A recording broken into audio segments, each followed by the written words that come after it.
When we say that beauty is everywhere, we do not mean that the word ugliness should be abolished from our language, just as it would be absurd to say that there is no such thing as untruth. Untruth there certainly is, not in the system of the universe, but in our power of comprehension, as its negative element.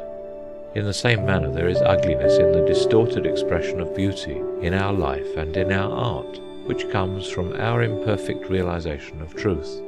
To a certain extent we can set our life against the law of truth, which is in us and which is in all, and likewise we can give rise to ugliness by going counter to the eternal law of harmony, which is everywhere.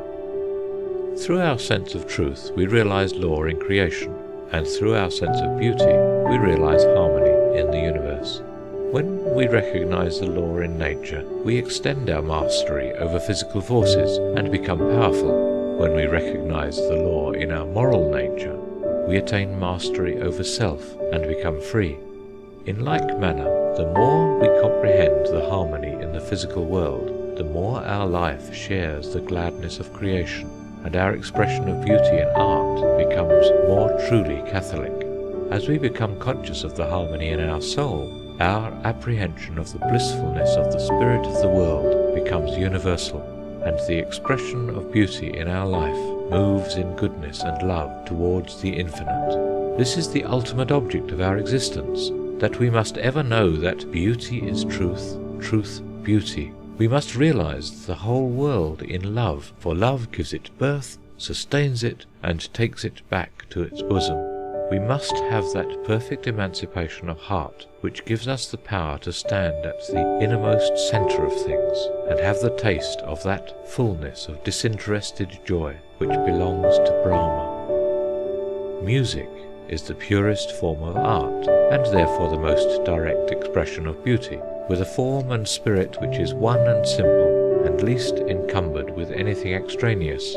We seem to feel that the manifestation of the infinite in the finite forms of creation is music itself, silent and visible. The evening sky, tirelessly repeating the starry constellations, seems like a child struck with wonder at the mystery of its own first utterance, lisping the same word over and over again, and listening to it in unceasing joy. When, in the rainy night of July, the darkness is thick upon the meadows, and the pattering rain draws veil upon veil over the stillness of the slumbering earth, this monotony of the rain patter seems to be the darkness of sound itself, the gloom of the dim and dense line of trees, the thorny bushes scattered in the bare heath, like floating heads of swimmers with bedraggled hair, the smell of the damp grass and the wet earth, the spire of the temple rising above the undefined mass of blackness grouped around the village huts.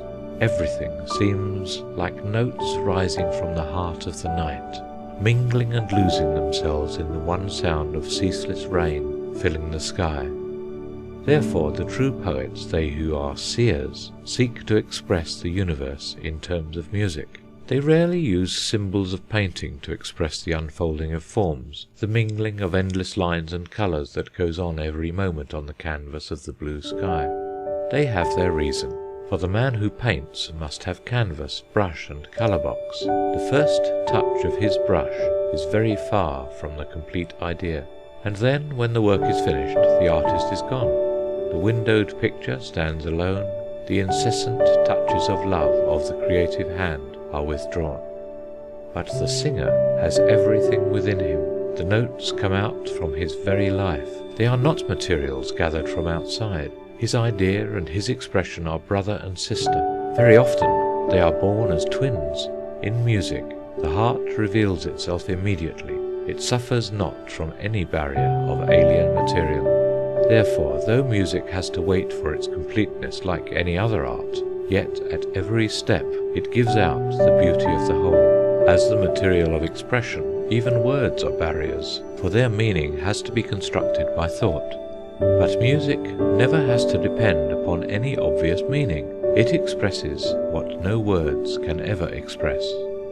What is more, music and the musician are inseparable. When the singer departs, his singing dies with him. It is in eternal union with the life and joy of the Master. This world song is never for a moment separated from its singer. It is not fashioned from any outward material. It is his joy itself, taking never-ending form. It is the great heart sending the tremor of its thrill over the sky.